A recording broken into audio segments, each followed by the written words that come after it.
What's good, man? You know what it is. You know what time it is.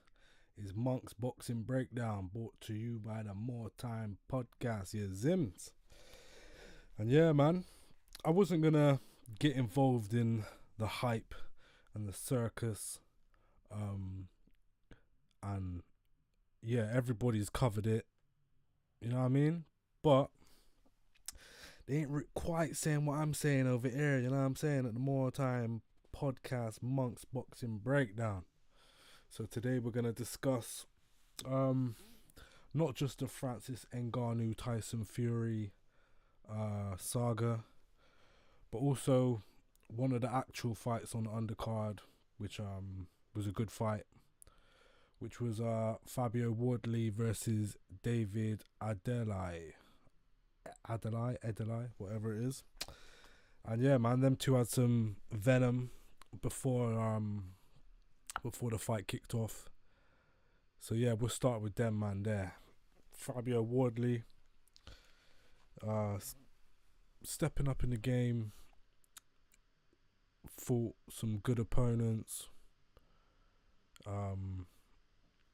Should have done a little boxing breakdown for that fight and the Tyson Fury fight, but I didn't really want to get involved in the circus. But here I am at the circus. You know what I'm saying? But so yeah, FABIO WARLEY's had his career is on the upwards trajectory. David Adeleye, I'm not too sure. Like, it's kind of static, kind of leveled off. Ain't really doing too much. I feel like this fight was his big fight. You know what I'm saying? Whereas for Wardley, he's already fought this caliber of opponent before. So yeah, it kind of played out the way I thought it would play out. Wardley's a bit more skilled as a boxer. You know what I'm saying? Got more to his game. He's gone to the to dark places. You know what I'm saying? During fights where man's wobbled him or endangered him, and he's had to grit his teeth and get through it.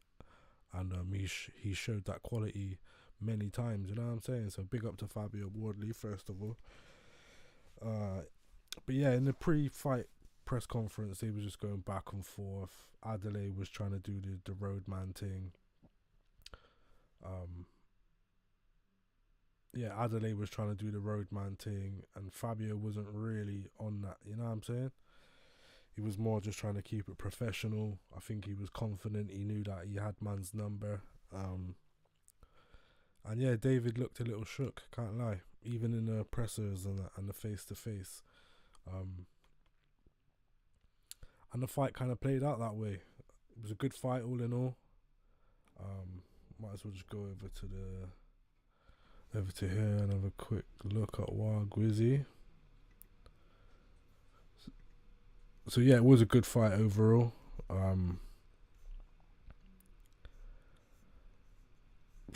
wouldn't say Adeleye had any real moments in the fight. It was mostly just Wardley just picking his shots, keeping good range, hitting him with power shots, and yeah, he got it done. So as you can see here, courtesy of Box Live, great website if you need boxing info, data, you want to lock in your calendar and all that. Make sure you go to box.live and yeah, man, do your thing.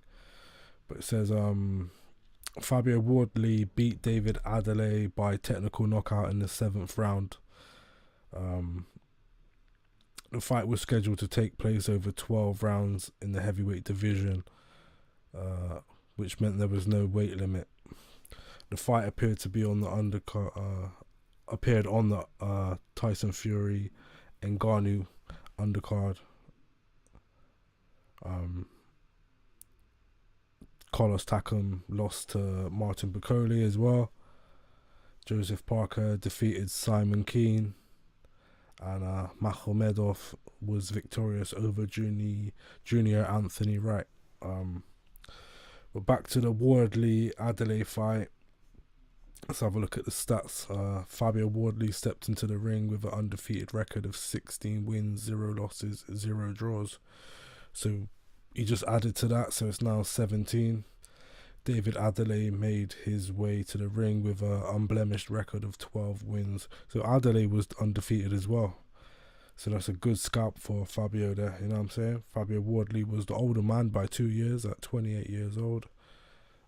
Wardley had the height advantage of an inch over ADELEYE. That was also extended to 2 inches reach advantage.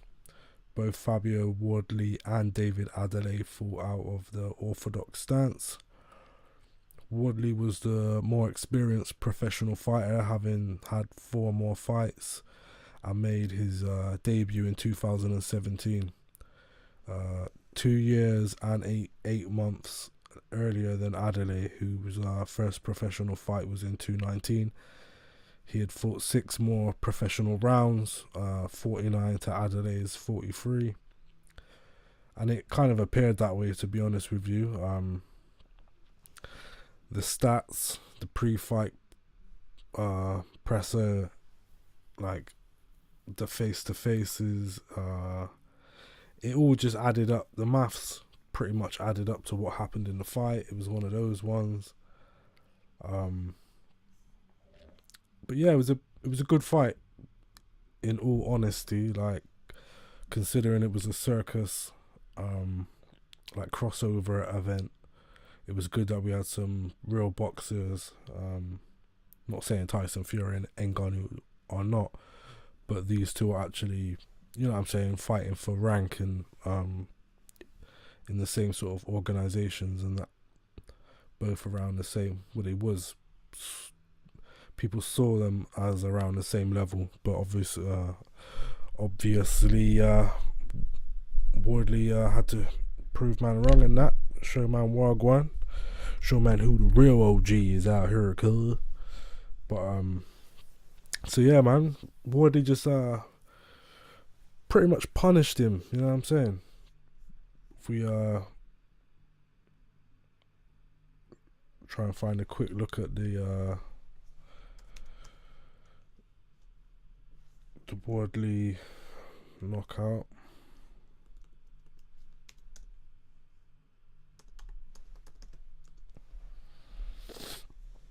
Let's see if we can get any highlights that don't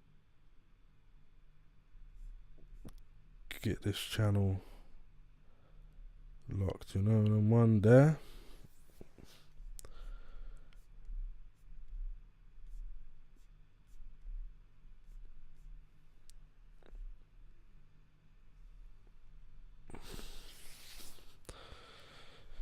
So yeah, Top Rank, you know what it is.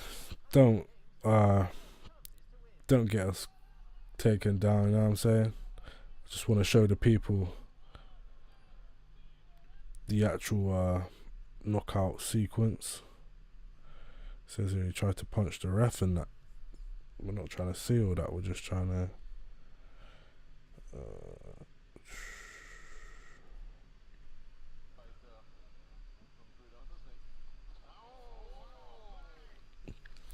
alright, so I'm just going to full fight.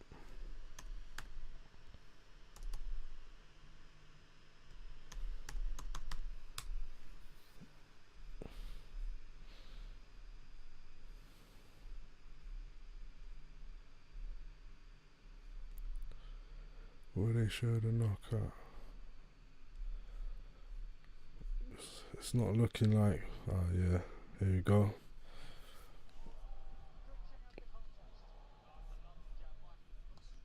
So you can see there, Wardley's using his reach, going in with the power punches.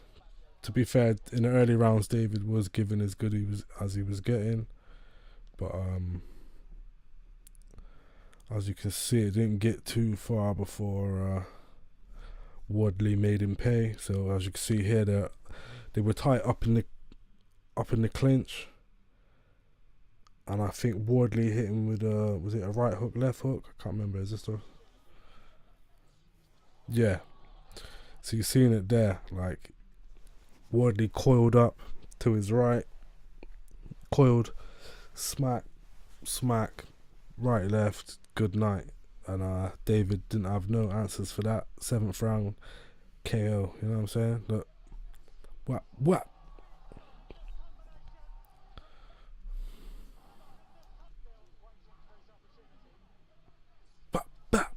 He almost like shrugs him off him with his shoulder to get the room, because they clinch here. Shrugs him off. Whap.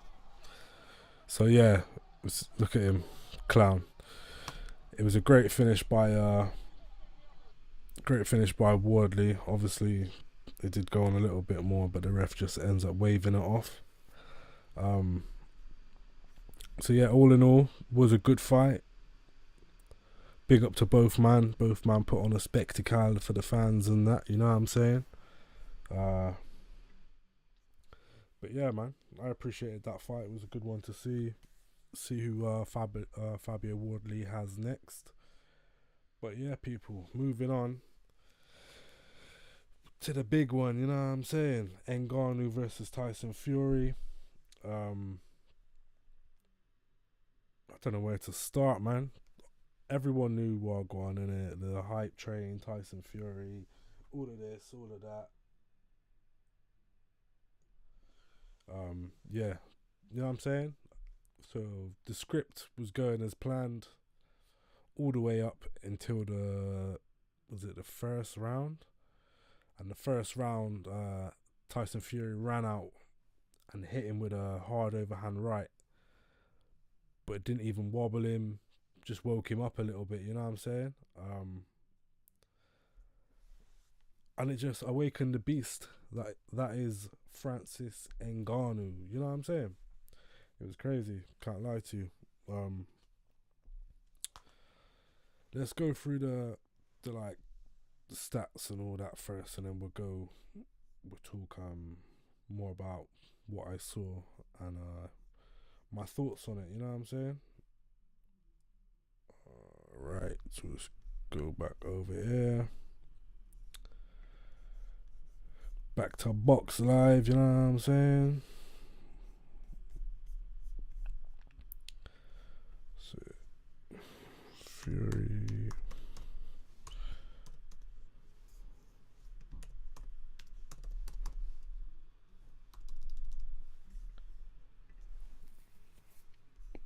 So let's go back to our trusted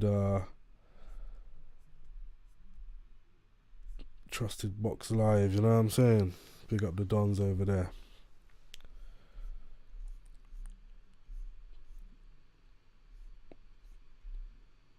So as you can see, the script was pre-written.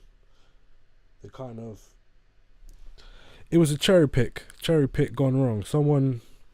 Tyson thought he could pick, get some stripes off, make look a fool, and make himself look great, you know what I'm saying? But from the record, if you put that into a machine, the machine would tell you, yo, 10 times out of 10, Fury beats Ngannou. You know what I'm saying? If you just went off numbers, stats and all that. So they keep talking about Fury having ring rust, and not ring rust, but like, oh, he's getting on a bit. Francis Ngannou's older, 2 years older, you know what I'm saying? So let's read how these dons saw the fight.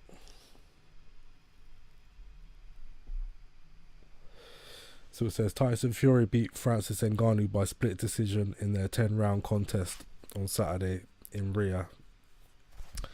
The scorecards were announced as 94-95, 95-94, and 96-93 in favour of the winner Tyson Fury. The fight was scheduled to take place over 10 rounds in the heavyweight division, which meant there was no weight limit. Also the undercard, Fabio. Yeah, we just spoke about Fabio and then man there, you know what I'm saying? So the stats are, Tyson Fury stepped into the ring with an undefeated record of 33 wins, 0 losses, 1 draw. Francis Ngannou made his way to the ring with an unblemished record of 0 wins, 0 draws, 0 losses. Tyson Fury was the younger man by 2 years. Fury had the height advantage, the reach advantage. they both fought out of orthodox, it says here, but as you can see when you watch the fight, Ngannou was switch hitting quite a lot.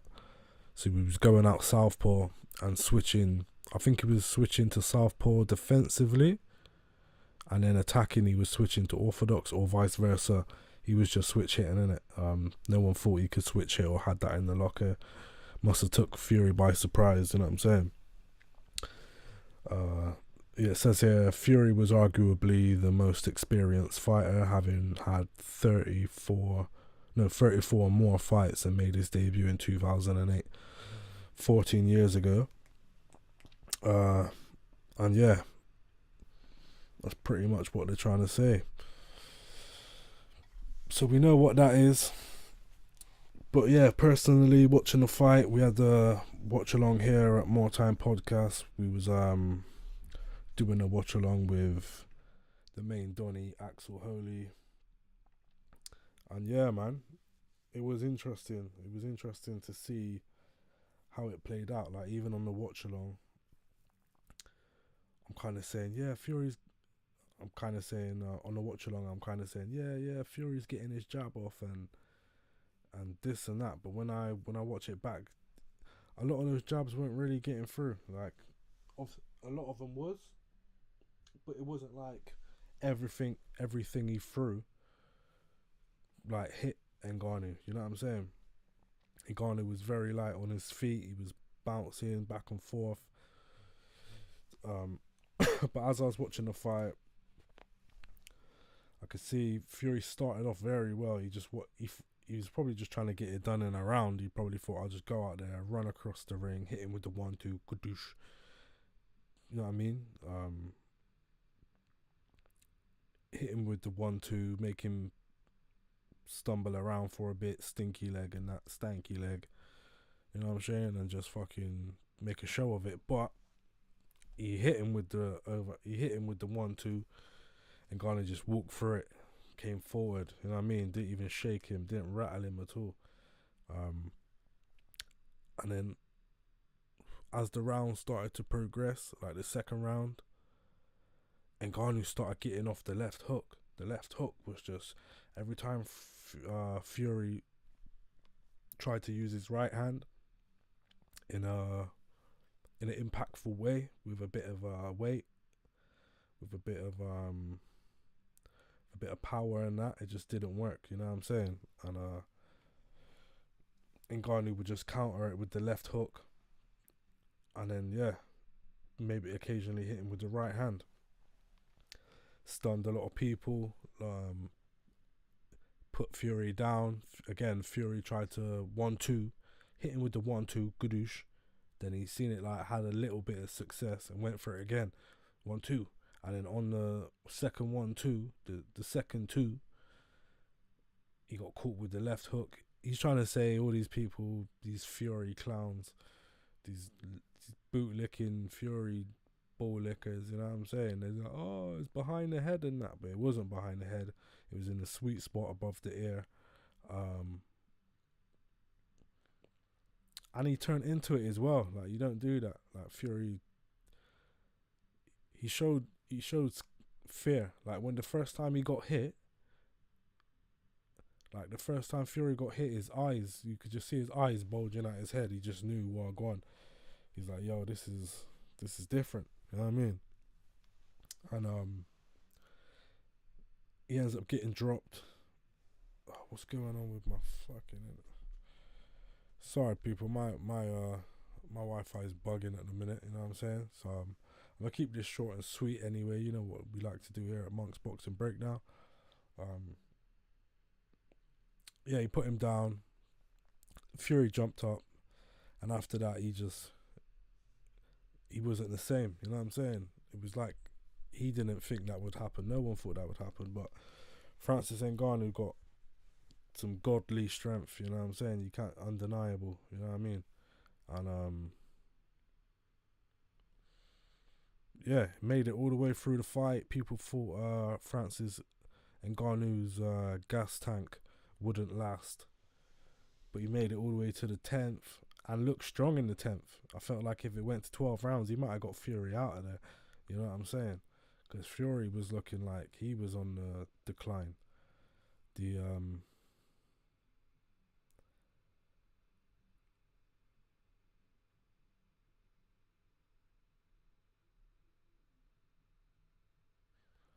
yeah, sorry people, having some technical issues today. You know what I'm saying? But yeah, the Fury was on the decline, and then got to the end. People, like everyone's reaction in the stadium and us watching it was like, yeah, Ngannou won this. You know what I'm saying? If they take this away from him, it's a robbery. What did they do? No, I forgot to say, Fury was, after Fury got put down, he tried using all the dark arts, elbows, grabbing, the lot. Nothing was working. He tried to muscle Francis Ngannou, and Ngannou just spun him round, put him on the floor. You know what I'm saying? Like the strength was just different, core strength. You know what I mean? Not like just all rounder strength. And from there, Fury was just panicking. Got to the end of the fight. Everyone thought Francis won.